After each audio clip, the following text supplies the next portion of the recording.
Oi meninas, hoje nós vamos continuar com o estudo do livro de Atos. Me perdoa o atraso semana passada, mas vamos pegar a continuidade do estudo, tá? Hoje a gente está em Atos 8, de 26 a 40. Vamos orar primeiro?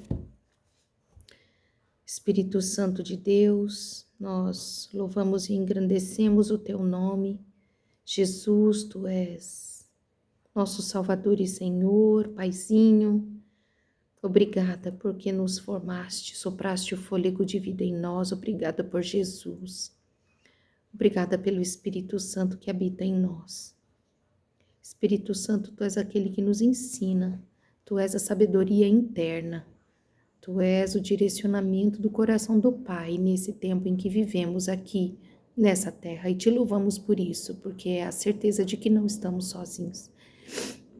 Te peço que direcione esse estudo de hoje, que dê sabedoria, inteligência, discernimento, sensibilidade para poder entender a tua palavra, sensibilidade para poder te conhecer mais, para ouvir aquilo que tu tens para nós, sensibilidade para que eu possa ouvir o que está no coração do Pai para nós, em nome de Jesus.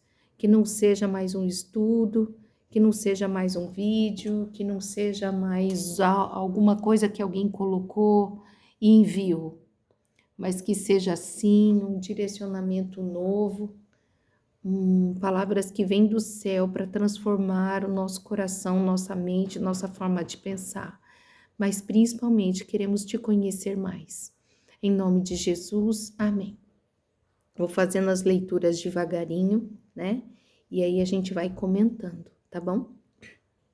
Verso 26. Então, um anjo do Senhor falou a Filipe e lhe ordenou: apronta-te e vai em direção ao sul pelo caminho deserto que desce de Jerusalém a Gaza. Esse Filipe é um dos discípulos que foi ordenado lá no capítulo 6, né? Que a gente já estudou, que alguns homens foram ordenados e que tinha alguns requisitos, né? Que seriam homens idôneos, homens corretos. Ó, vamos abrir lá, 6, 5. Cadê? 7 homens de bom testemunho, cheio do Espírito Santo e de sabedoria. Então, entre eles, os homens que foram, estava o Estevão, que a gente viu que ele foi apedrejado, e estava Filipe, né? Que é esse que nós vamos falar agora. E no verso 8 diz assim, que ele, por causa da perseguição do povo, né? Dos cristãos, os discípulos, aqueles que estavam pregando a palavra, os diáconos, eles foram dispersos. E entre eles estava Filipe também. E Filipe foi para Samaria, né? Que é quando a gente viu que ele estava pregando em Samaria, né? E as pessoas ficavam maravilhadas com os ensinos, com os sinais, com a forma com que ele estava curando, libertando, abandonando, imundos sendo libertos, paralíticos sendo curados, né? Aí ele é aquele ao qual foi pregado para Simão, que ficou maravilhado, ele era um mago, e ele ficou maravilhado e quis comprar, né, o mover do espírito dos discípulos. E nesse contexto todo, o anjo do Senhor deu uma ordem para Filipe, né? Apronta-te e vai em direção ao sul pelo caminho deserto, que desce de Jerusalém a Gaza. Essa foi a única instrução. E diante dessa instrução, no verso 27 diz: ao que ele se levantou e partiu. Vou parar aqui um pouquinho, tá? Isso serve para mim. Quantas vezes o Espírito Santo de Deus nos dá um direcionamento, o Senhor nos dá um direcionamento e a gente não obedece de imediato, né? A gente fica protelando, a gente fica querendo 1 milhão de sinais, né?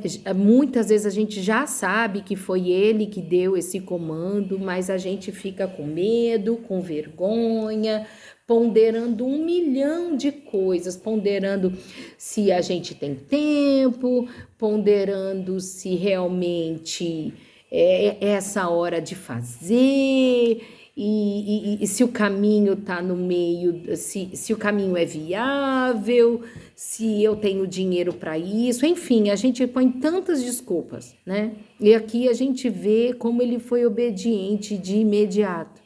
Tem um estudo que fala, acho que é sobre obediência tia, total, integral não, como é que é? Total, imediata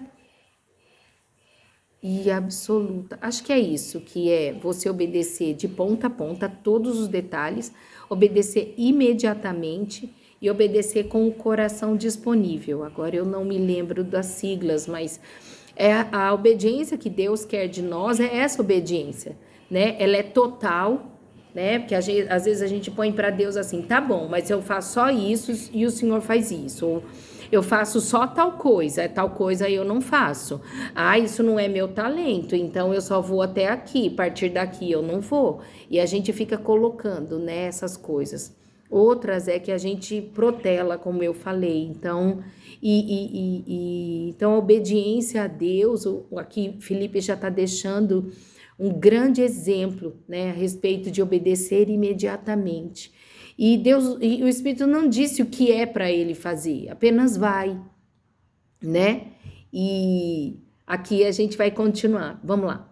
Verso 27. No caminho, encontrou um eunuco etíope, alto oficial, administrador de todos os tesouros de Candace, rainha dos etíopes.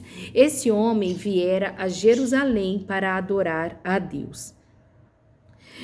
Eu vou fazer um comentário aqui que fala a respeito desse eunuco. Diz assim: a Etiópia correspondia nessa época à região de Núbia, desde o Alto Nilo até Cartum. A rainha mãe etíope recebia o título de Candace e era responsável pelos deveres seculares do monarca reinante. Era comum usar eunucos como homens de confiança e oficiais nos governos orientais. Irineu, um dos pais da igreja primitiva, relata em seus escritos que esse eunuco se tornou dedicado missionário entre os etíopes. Esse é um detalhe. E o outro é, ler em voz alta era uma forma de demonstrar reverência ao texto sagrado da antiguidade. E a gente vai ver por que ele fala isso, né? Então, esse homem,